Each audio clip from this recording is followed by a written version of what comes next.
Hi, morning everybody. Before we kick off properly with the introductions and presentations, some brief housekeeping rules, please. Firstly, note that for all attending, your mics are muted and your cameras are off throughout. This webinar is being recorded. We very much welcome questions, so please do use the Q&A feature at the bottom of the screen. We have a session at the end allocated for that. Ask what you want to ask. We want as much dialogue as possible. If something is too technical or too long to answer, then people can follow up afterwards. We want to make sure we cover all of your points. Equally, if you have any technical issues, raise those through the Q&A at the bottom of the screen too.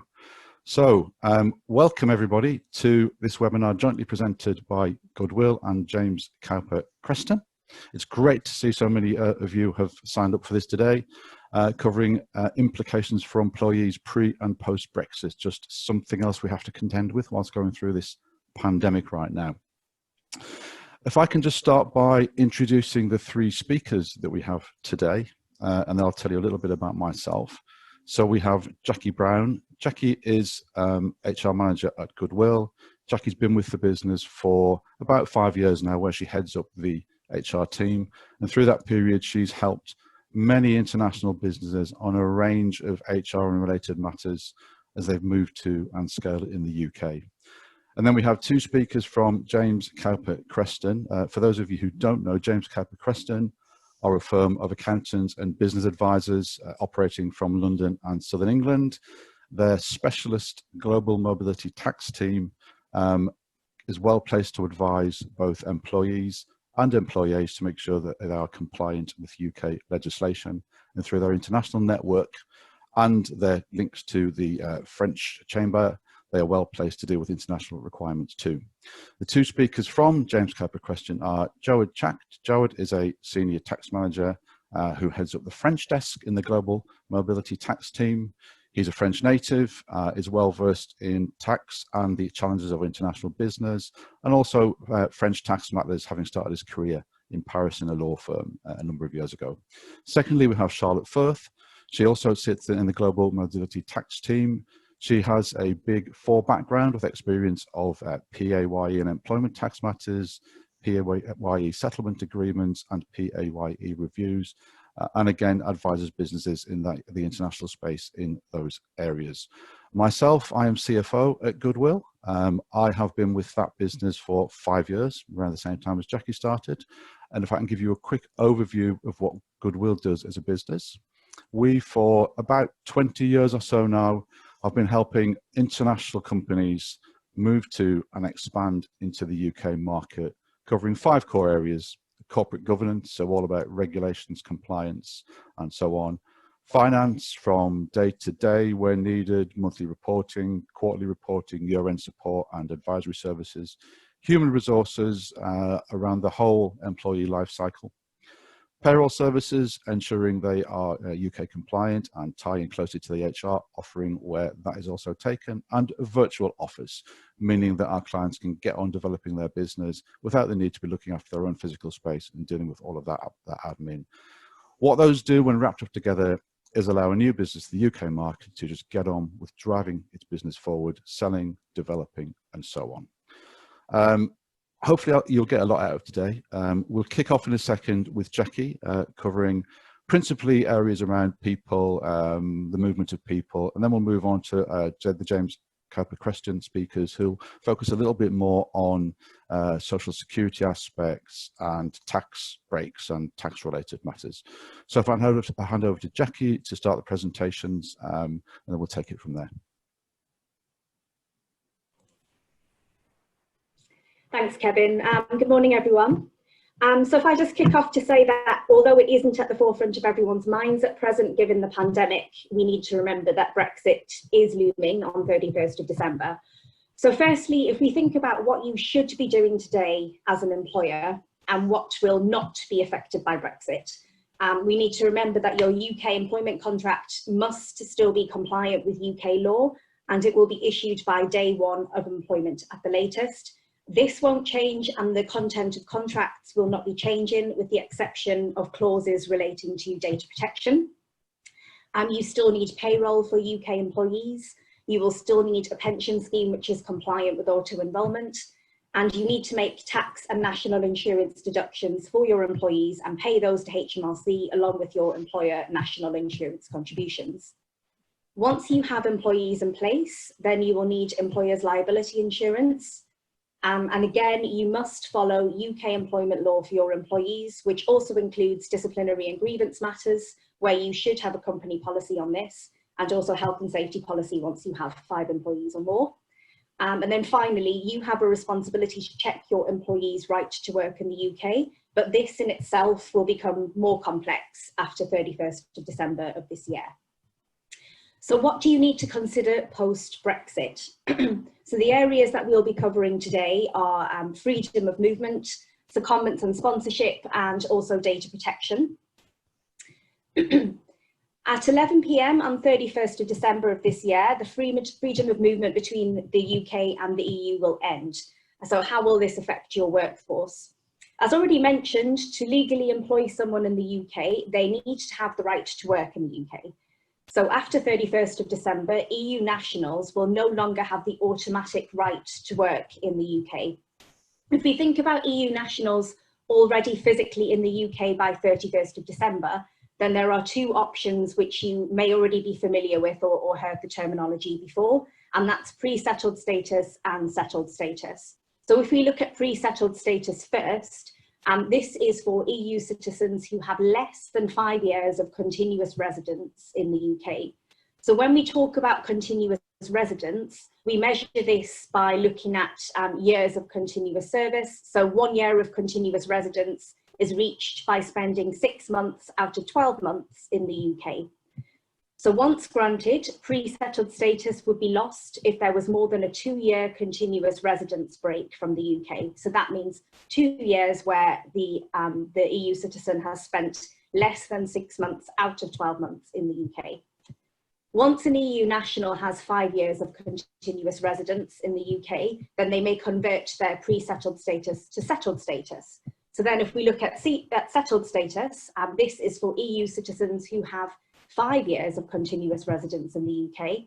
And once that settled status has been granted, then if the EU citizen then spends more than a 5-year continuous residence break from the UK, then they would lose that. So there is still the option to move back and forth from the UK once you have either of those status positions granted, but it just depends on how much time that you're going to be spending outside of the UK.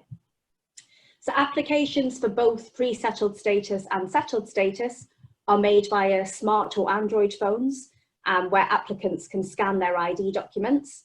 An applicant can also provide their national insurance number. This allows an automated check for residency. This can take place based on someone's taxation records. But if it is not possible to provide a national insurance number, of course, there are a lot of people arriving in the UK at the moment who are struggling to get meetings to obtain that national insurance number, then there are a list of other documents which the Home Office will accept, and that can even include used travel tickets for arrival in the UK. So again, in order to qualify for pre-settled status or settled status, then EU citizens need to have arrived in the UK pre-December or pre-31st of December 2020, and they will then have until 30th of June of 2021 to make their application for the scheme, and they won't need an additional visa during this time. We just need to bear in mind things like, are you planning trips outside of the UK, and the potential for questions at border control if you don't have that in place until June. So for EU nationals who are not physically present in the UK pre-31st of December, they may not use the pre-settled status or settled status schemes. Except for Irish citizens, the same basic immigration laws will apply to all non-British citizens arriving in the UK to live, work or study after the end of 2020. Hannah, if we can just flick back one slide, please. The free movement exemption for citizens of the European Economic Area and Switzerland, which we'll refer to as the EEA for ease, will be removed. And therefore EEA citizens moving to the UK from 1st of January will face the same immigration restrictions that apply already to citizens from other countries around the world, such as the US and India and so on. So where required, they will need to apply for an appropriate visa before travelling to the UK. Irish citizens do not need to apply for UK immigration status due to the pre-existing common travel arrangements. We do know that for tourist travel, the EU has agreed to add the UK to the EU's list of visa-exempt countries. So this will give British citizens the right to travel to the EU after the transition period for up to 90 days without a visa within any 180-day period. And this would be conditional on the basis that the UK will also grant the same visa-free travel to EU citizens in the same period of time. So this is likely to happen, but we just need to remember that this is for tourist travel. EEA citizens should also expect to face more thorough checks at border control from the 1st of January and may need to do more to justify their intended trip.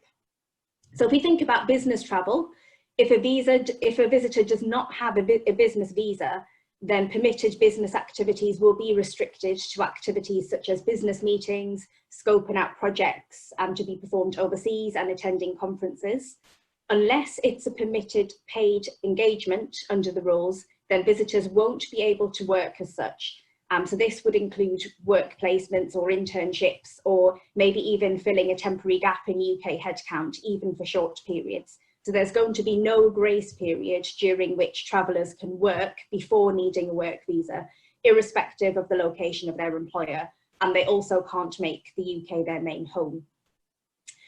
Border officials can check whether they are trying to do this by looking at length of intended stay and frequency of trips to the UK, and also the visitor's personal circumstances. Excuse me.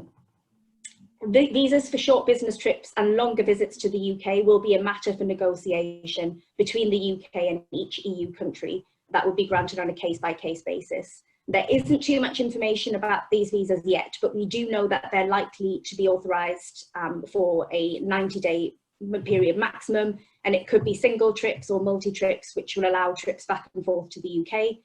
Clearly, there will be practical implications for businesses providing services and sending employees on secondments and so on, and especially executives who are facing frequent travel between the UK and the EU.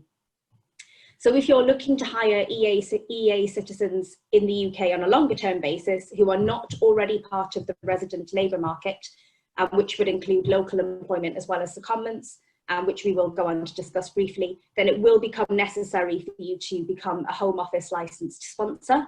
And this means applying for and being granted a company sponsorship licence.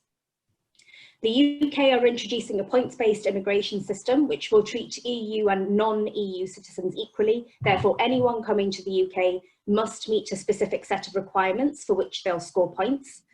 Visas are then given to those who have sufficient points. So just to give you a brief overview of that, points will be awarded on things like salary, occupation, and whether this is on the skills shortage list. Qualifications such as a PhD for a job or in a specialised area where there's a skills shortage.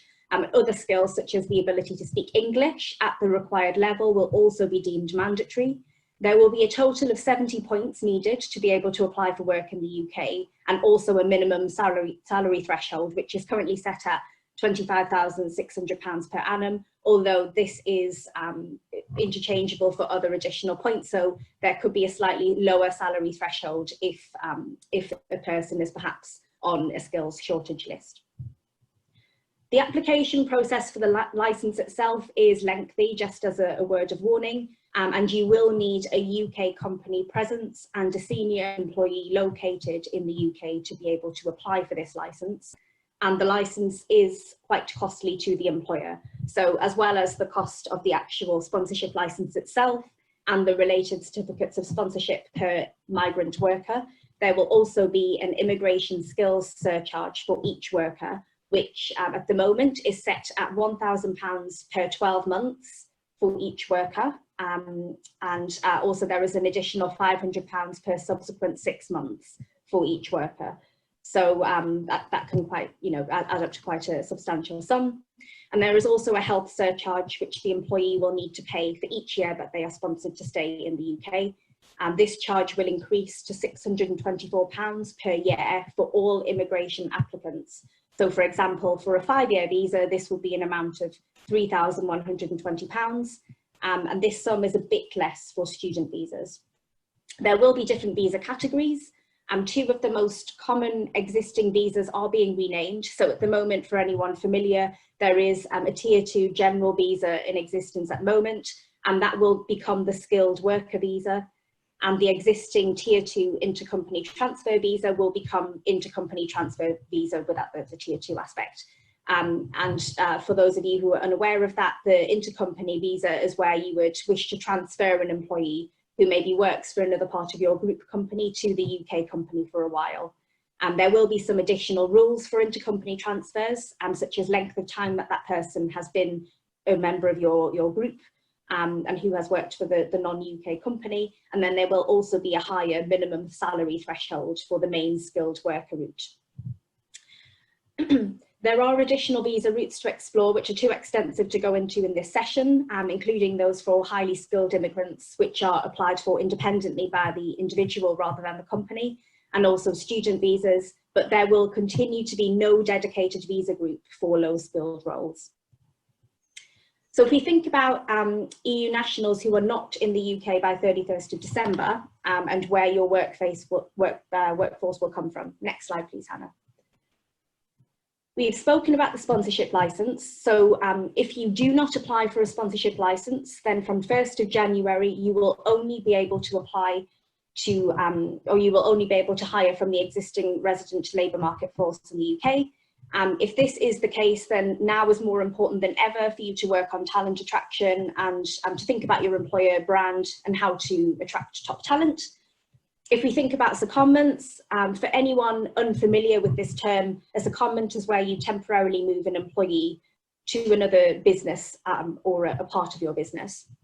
In the context of today's conversation, some businesses send employees from one part of an overseas group company to another in order to help set up offices and train teams and so on. If you want to do that now, so if you want to temporarily move an employee to the UK on a secondment basis rather than on a permanent basis, then there will be perks to this for the employer and also the employee. As an employer, you still retain the employee's master employment and relationship with the original employer, although again, you must follow UK employment legislation and payroll rules while this secondee is located in the UK. However, for the employee, this is also a perk, and there are also temporary taxation benefits for the employee too, and this is something which James Cowper Kreston will be talking about a bit later. If you wish to second an EU national who does not have the right to work in the UK, then you will need to sponsor them after 31st of December of this year. Unfortunately, I do need to briefly mention GDPR. So this is a huge topic in itself, and so it's not really the place to delve into the detail now. However, data protection rules will be affected by Brexit. At the end of the transition period, the UK will be following UK GDPR and also the DPA 2018. However, companies who process data in the EU as well as the UK will also be legislated by EU GDPR. It's a very complex topic, so again, I won't be looking at the detail today, but as well as considering your commercial and corporate obligations for data protection, you also need to think about that of your employees. So where and how are you processing personal data, including that for your employees? What implications does this have on your data privacy policies? What information is needed to be given to the employees about the processing of their personal data? And what employment contractual clause changes need to take place? So particularly important from 1st of January onwards. What do you need to do to prepare your business? So our suggestion would be that you should be auditing your current workforce to identify who currently has an EU passport and who could be applying for pre-settled status or settled status. Employers should not be monitoring whether colleagues have applied, but they should offer support to colleagues. Right to work checks for UK employers will not change until 1st of July 2021, where UK employers hiring non-Irish EEA workers will need to check the digital status under the EU Settled Status Scheme or under the new work visa rules applying from 1st of January 2021. So that's quite a significant change next year. You should also be reviewing and understanding the new rules on sponsorship types, but also business visas, bearing in mind that for business visas, each EU country will have its own rules and processes, as we covered off a little earlier. You also need to identify if you will meet sponsorship license requirements. So do you have a UK entity or branch? Do you hire employees who meet sponsorship criteria on roles and qualifications and salary?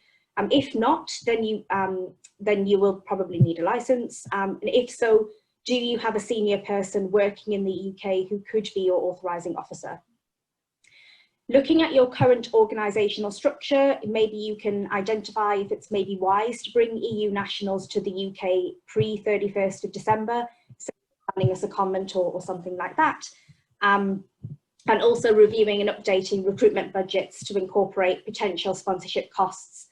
So think about your hiring timelines, as you may need more flexibility, but critically, as we've mentioned already, for the likes of sponsorship licenses, they are costly, and of course they may push up your recruitment budget. So just take a bit of time to think about that and plan a bit more for next year. So for now, I'll hand over to Duad and Charlotte at James Cowper Kreston. Can I just briefly jump in again? Hi, it's Kevin here again. I think whilst we do have a slot at the end for questions, I think there are two that are relevant right now for you, Jackie, so I can pose those. Okay. Firstly, from Tom Dvorak. Thanks for your question, Tom. The question is, do employees who have a permanent resident status need to apply for settled status? No, they don't need to do that, no. Thank you, Jackie. Nice to see you on. The second one is from Dick Wallace. Thanks for your question, Dick. What about EU undergrads wishing to stay post their 3 or 5 year degree course but can't make the 70 points level, but they have specialist skills such as in ICT? Any elaboration on that? I mean, that's quite a specific question. I mean, just to outline, we are not immigration lawyers, so it sounds like quite a particular specialist request there. It's not really something that I'm going to be able to answer at this time. There are going to be the possibilities, as I understand, to transition from one visa to another, where the rules were very strict on this before. But it sounds like something that will probably need to be spoken about with an immigration lawyer. Okay, thanks, Jackie. So yeah, moving on, back to Plan A, back to, I think Charlotte is speaking next.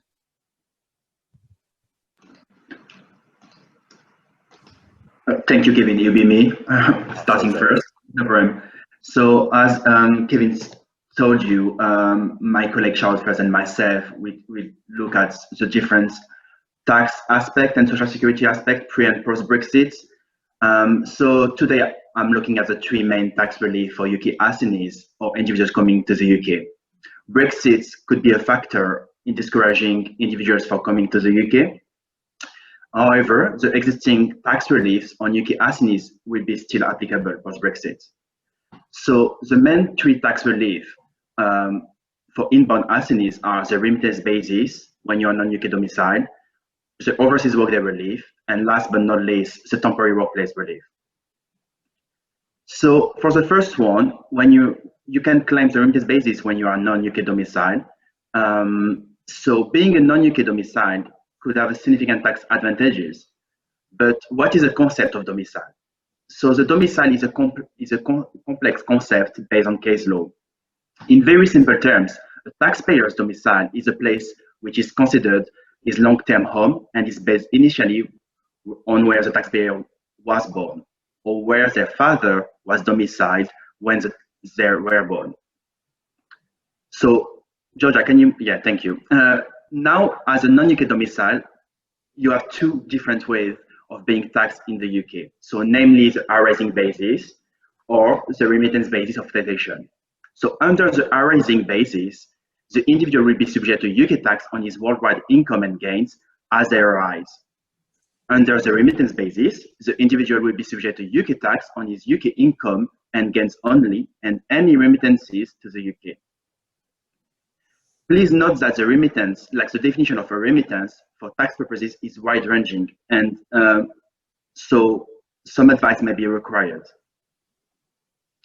So moving on the second tax relief, we recommend strongly to look at the overseas border relief when you send employees to the UK if they are non-UK domiciled. Certain conditions must be satisfied, which we are on the screen. So the first one is the individual should be UK resident but non-UK domiciled. He should be a remittance basis claimer. His duties of employment should be carried out mainly or partly outside in the UK. He should be paid partly or wholly outside of the UK. He should be non-UK resident for during the 3 consecutive years prior becoming UK resident.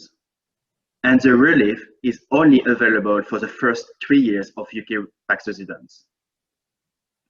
Now, how does the relief work? So earnings which relate to duties performed overseas are known as foreign earnings. If foreign earnings are non-limited to the UK, they are not taxable in the UK. However, there's like some issue to discuss. So the first one is the overseas bank account.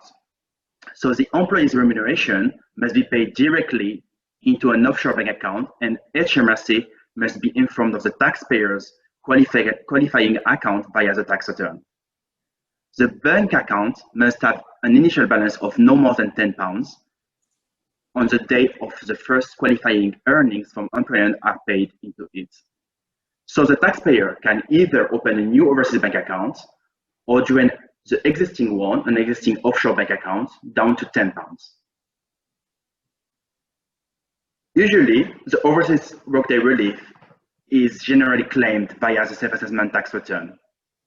It is, however, possible for employers to assist the employees. So, subject to agreement by HMRC, so is known as a Section 690 agreement, employers can limit the operation of PAYE, so pay as you earn, to the amount of salary payment expected to relate to UK duties. It means that the overseas border relief can also be claimed via the payroll, and the relief is obtained on the real-time basis. There is like some restriction to the relief, and so the amount to be eligible for overseas border relief is either the actual of overseas workdays over the total of total workdays. But this may be limited by the amount of employment income paid into the offshore and retained offshore. So the last crucial point about overseas border relief is that relief is only relevant for income tax, and there is no similar relief for Social Security.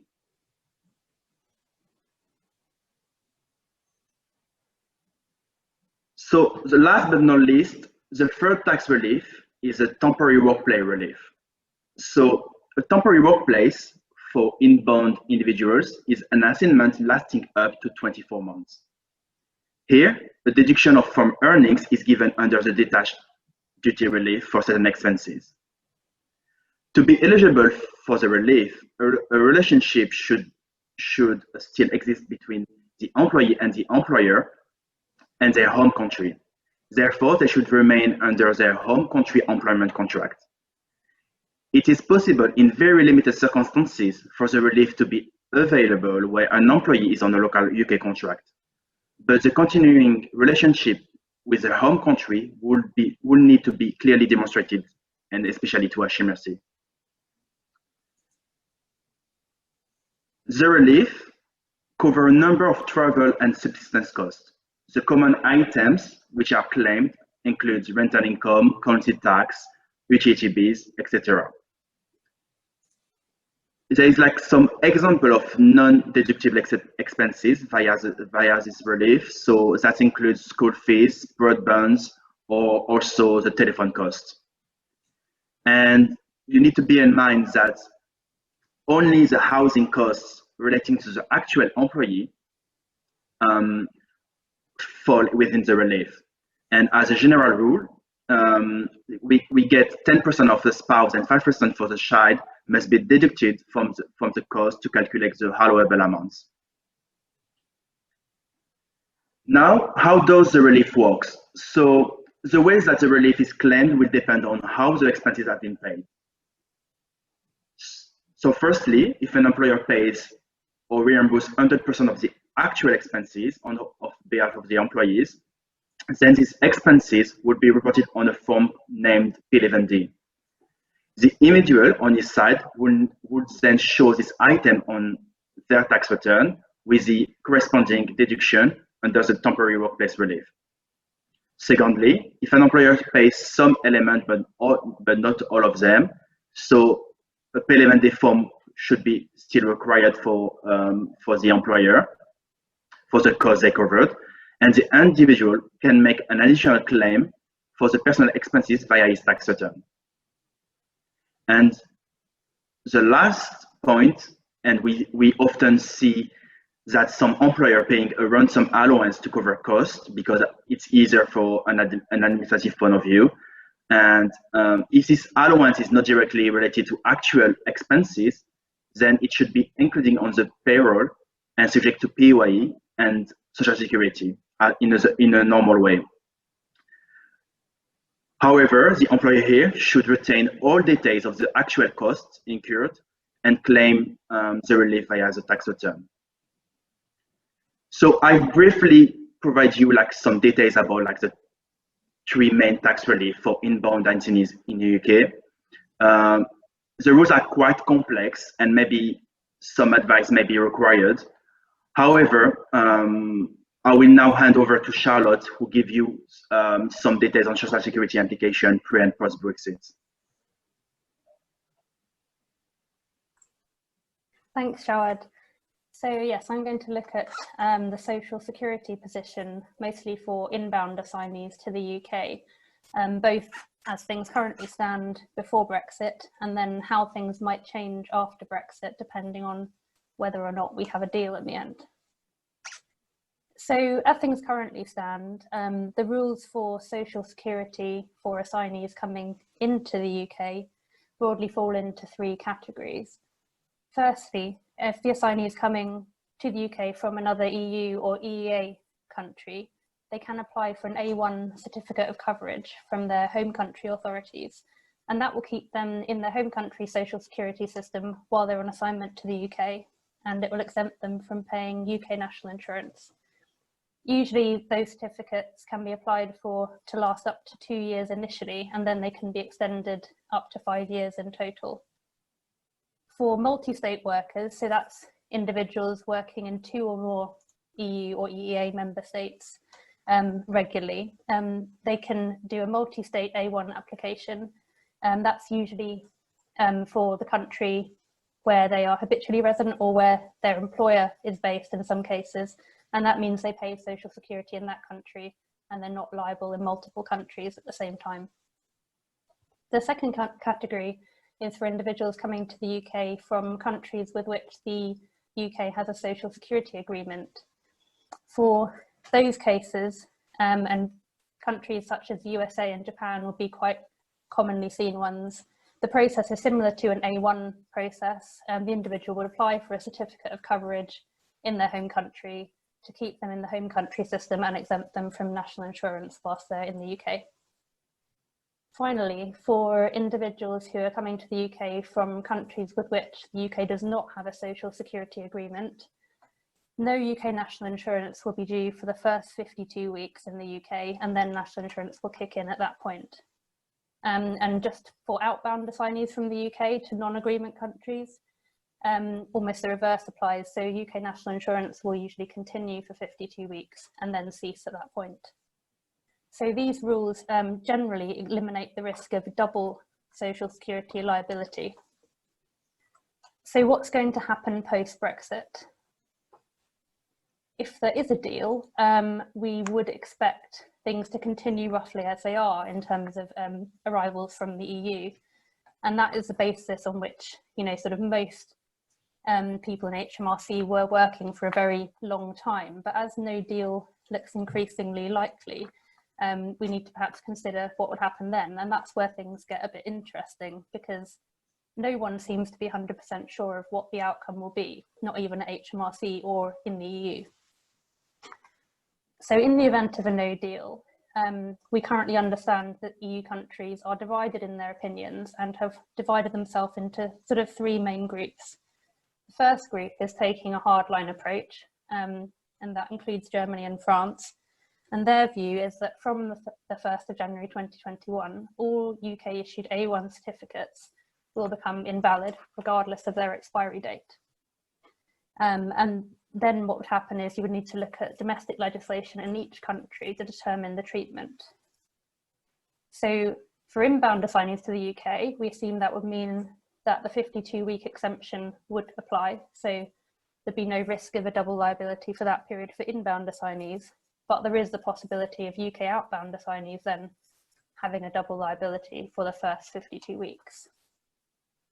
We understand those opinions aren't even fixed because recently there have been something published by the French authorities indicating that their opinions perhaps shifted and they're expecting to issue A1 certificates up until the end of the year with normal validity periods, so running potentially up to 2 years, and they would expect them to be accepted by the UK authorities.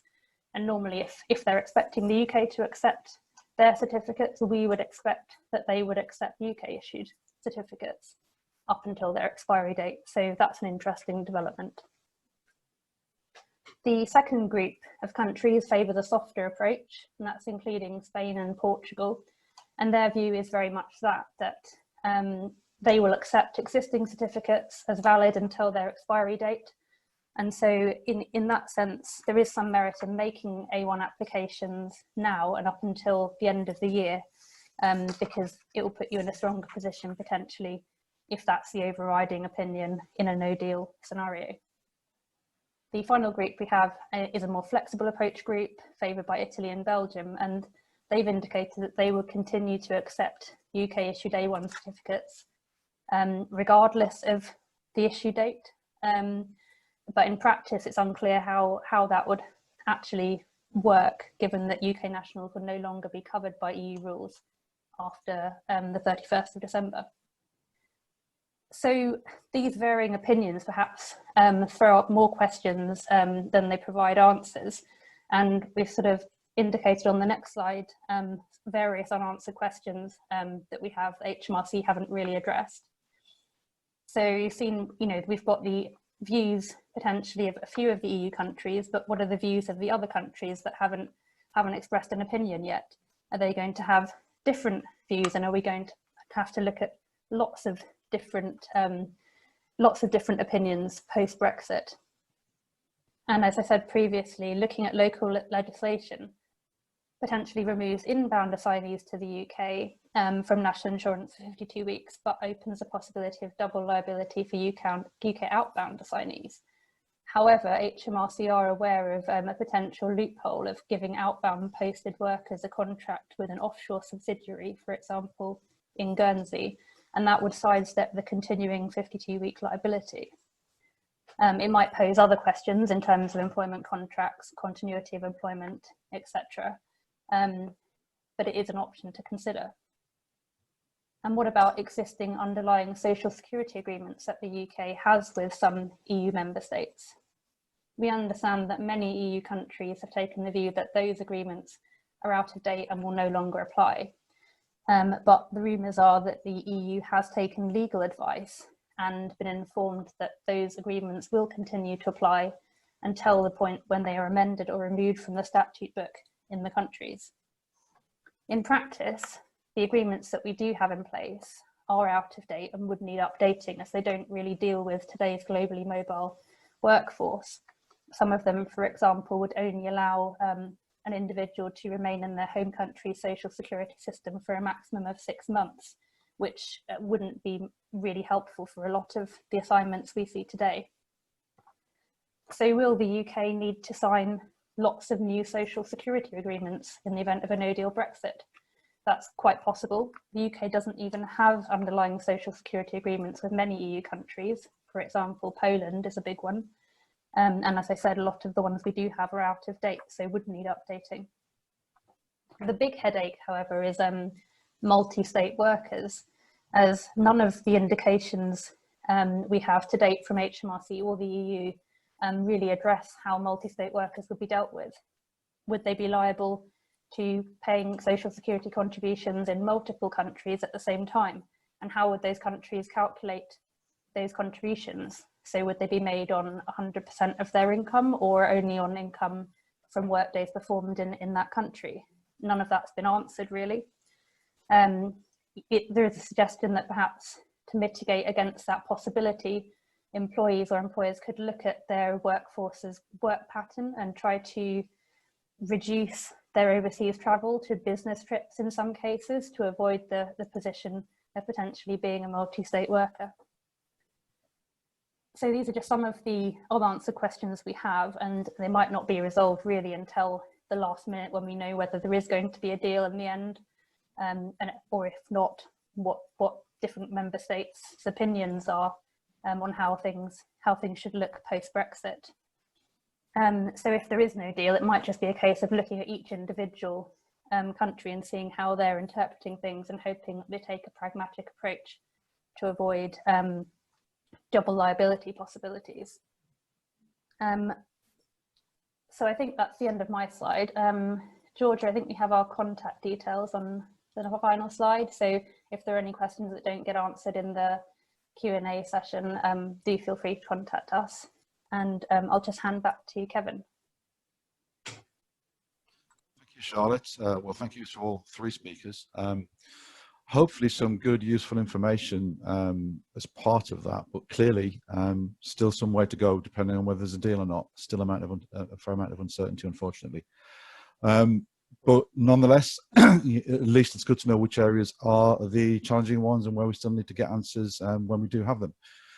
Questions then, I'm going to read out one or two others, and if any of you are dying to ask a question, please feed that into the Q&A tab right now. There are a couple in the chat tab I can see. So firstly, from Reese Cater at Tracy Digital, probably one for Jackie, this one.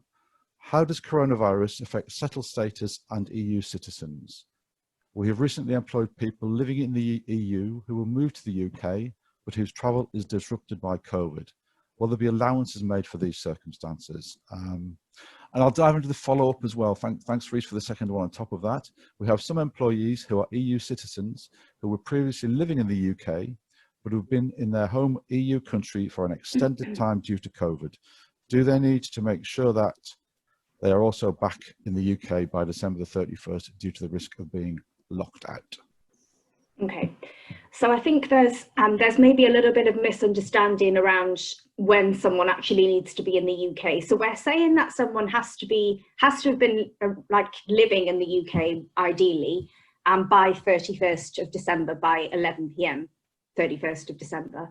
It doesn't mean that they have to still be living in the UK at that point. You know, if they have evidence that they have been there in the preceding years, and they can show, like, ideally utility bills, or even, as I mentioned earlier, used travel tickets, then that should be sufficient to make their application.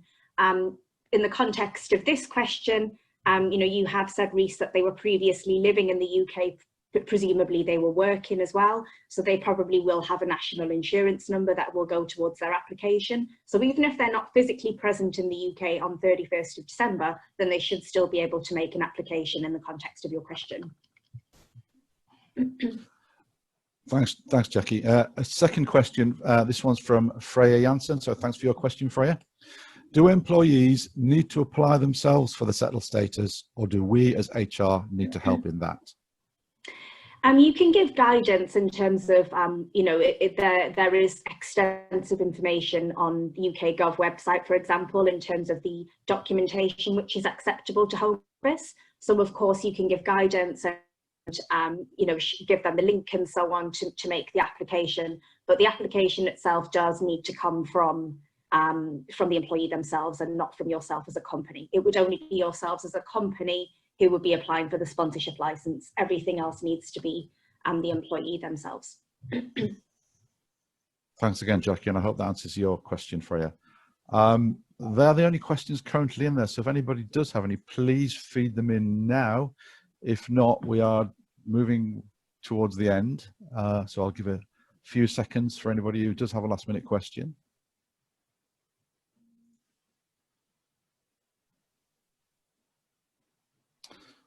Okay, they're rolling in. They're rolling in now. So this one is, oh, I've missed one here. Okay, this one's from Dick Wallace again. Thanks, Dick. Something about breaches, whether accidental or intended. Okay, I assume you mean in terms of the areas that Jackie's just been talking about. I don't know if you want to try and pick up on that, Jackie.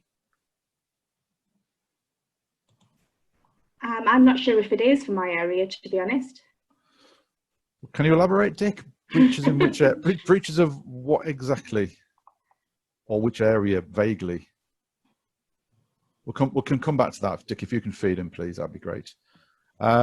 Question from Monica Nippen: are there any changes for abroad employers with UK employees?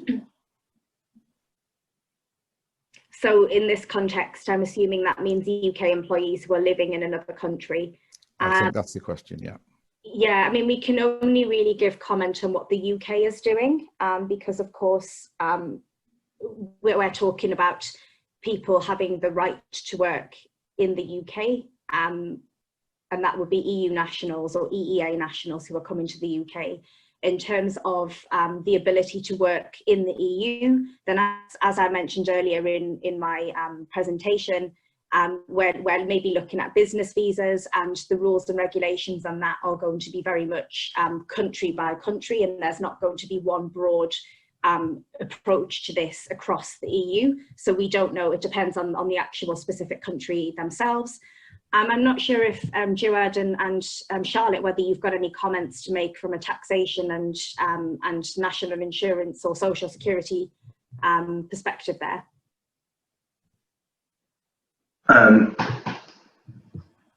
Yes, thank you, Jackie. Thank you, Jackie. I think during this, we need to look. We need to bear in mind that there like some implication when you have some employees working abroad and you're like a UK employer, and you need just to look at the tax implication about the residence position for the employee, but also the PAYE issues and any social security implication. And they like, you need to have like any advice on the home country of the employee, but also any advice is maybe required here in the UK. And we are here just to assist you if you need any advice. So yeah. Okay. I don't know if Charlotte want to add something about it. No, I think just for employees going outbound from the UK, I think we've seen that a lot. And it really is something that kind of depends on the individual circumstances, as Jawad said, whether the individual's UK resident, whether they're resident somewhere else, dual resident perhaps, and yes, it might mean that a requirement, there could be a requirement for local payroll somewhere else, local social security, and we might need to adjust UK payroll. Okay, thank you. Dick's followed up from his question earlier. These regulations may possibly be breached by accident due to lack of awareness or understanding. Punishment, question mark? So, sorry, Jackie, were you about to say something? No, I mean, excuse me. It really depends on whether, again, a company has a requirement to make sure that someone has the right to work for their company in the UK. So if we're thinking about whether there might be a breach of not checking right to work status, for example. So we already know that there is not going to be a requirement for employers to check the digital status of settled status and pre-settled status until after June of next year. So one may assume that there won't be any harsh punishments, so to speak, of breaching that aspect for the employer until that point. But there hasn't been any, numerical sort of link to that. So there isn't one sort of there isn't one sort of side of things for saying, okay, you're going to be fined X amount of money. What we do know when it comes to sponsorship licenses, once you have set up a sponsorship license in the UK and you have an authorising officer who is the overriding responsibility for that sponsorship license, that it would be a criminal offence, could be punishable by some time spent in jail even, if you are negligent for your license. So I don't know if that helps answer the question from an immigration aspect, perhaps. guess widening and being quite general, for some of the less contentious areas, if people breach the rules, they've not been tested yet, and until we get there, in some ways, we don't know how lenient the authorities may or may not be. Yeah, I think sort of worst case scenario, then the biggest risk areas are going to be the ones faced by the authorising officers of sponsorship licences, in as far as we understand at the moment in time anyway. Sure, thanks, Jackie. Question from Francesca. If we second somebody from a twin company in the EU prior to the 31st of December 20, does the employee physically need to be in the UK prior to that date, or can he or she arrive later, January or Feb 21, for example? Yeah, so, excuse me. Yeah, the rules are where someone is physically working, so it doesn't matter who their employer is. You could employ someone in the EU from the UK entity, but they would still be following the rules and regulations of the country where they are physically located. And the immigration aspects would still apply to them if they're going to be able to take advantage of settled status or pre-settled status, and they are an EEA citizen, then they need to arrive before the 31st of December. Otherwise, we have the business visa options or sponsorship just the same as everyone else, irrespective of their employer. Yeah, thanks, Jackie. Kind of similar vein question from Ulrika. If our employees are UK members, then there are no problems then, even though we are an EU company. Yes, exactly. So it's in the context of what we're speaking about today, from an immigration aspect anyway. Then if your employees are UK citizens and they're working in the UK, then there's no issue there. Even from a taxation aspect, presumably you are operating under a PAYE setup, even though you have an EU company who is labelled as the employer of these individuals. So tax and national insurance will still be running as it should be, and immigration status won't be affected. Thanks, Jackie. Hopefully that's clear, Ulrika. If there are any follow-ups, then feed those through perhaps afterwards if you want to.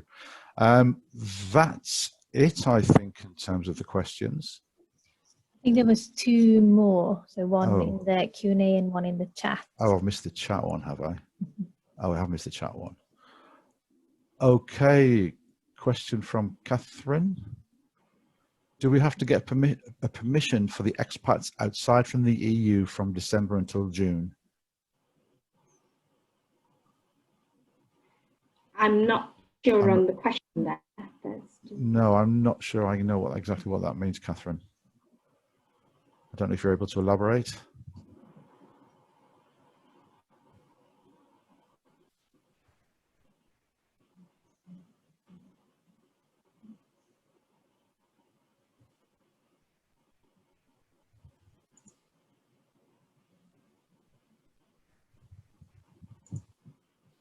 Okay, perhaps you can do that via follow-up, Catherine.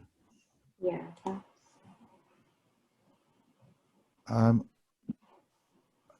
I set myself to stand to be corrected again, but I think one more question's rolled in here. Dick again. Hi, Dick. Has the Guernsey sidestep been tested?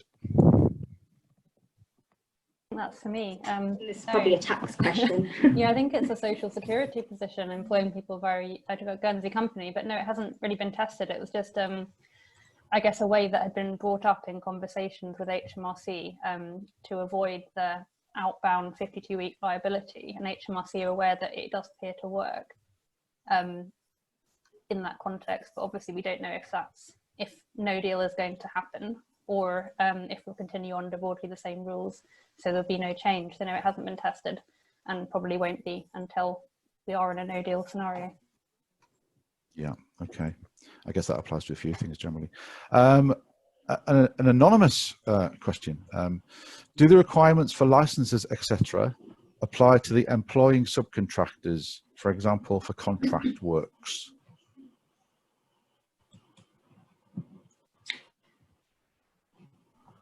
I guess that would be in the context of getting a sponsorship license in place. I think so, that's my reading. I mean, in this instance, and again, we are not immigration lawyers, so I don't want to say that this will absolutely be the case, but when you set up a sponsorship license for a company, then you're employing that person and you are personally responsible for that person being in the UK.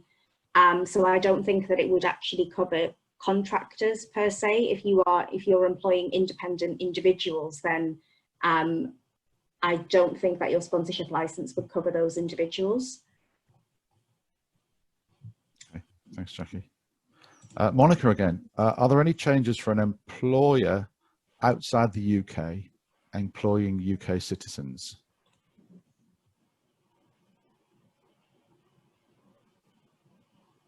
I assume that means UK citizens employed by an EU business in the EU country, not in the UK. Yeah, so this is, I think we did answer this question a little earlier, where ultimately when it comes to immigration, then we can only really comment on what the UK is doing. So for any UK citizens who are travelling to an EU country, there isn't a one size or one approach that's going to fit all countries, because each country is doing something different when it comes to their EU and UK relationship. So when it comes to business visas, there will be individual companies that will be that will have an agreement with the UK, and they will be taking the relevant actions there. There isn't going to be a whole EU sponsorship license. So we just need to think about that. And that Charlotte and Joad had also talked about the taxation and social security obligations there as well. Okay, no, Monica's clarified that. No, she means doing work in the UK from an overseas employer. Okay, yeah, that's fine. So ultimately, you can still have your EU company as long as it has a PAYE scheme set up in the UK and your employees are being run through a UK PAYE, and you are also complying with your pension obligations and your national insurance payments, and that whoever is carrying out the work for you has the right to work in the UK. Great. I think that's it. I may stand to be corrected again. But I think that's all the questions we have right now. I think so. I think there maybe have a couple more come through the chat, but I think it's probably we're reaching the end of the session now, so we may have to follow those up. Yeah, no, anything else now, absolutely. We can follow up on those. And if indeed people think of questions when we've finished, you contact any of us through our contact details, just email and we'll see what we can do. So it is 11 o'clock now, or rapidly approaching. Thanks for everybody for attending. Thanks for being put under the spotlight there, Jackie, answering rapid fire those range of questions.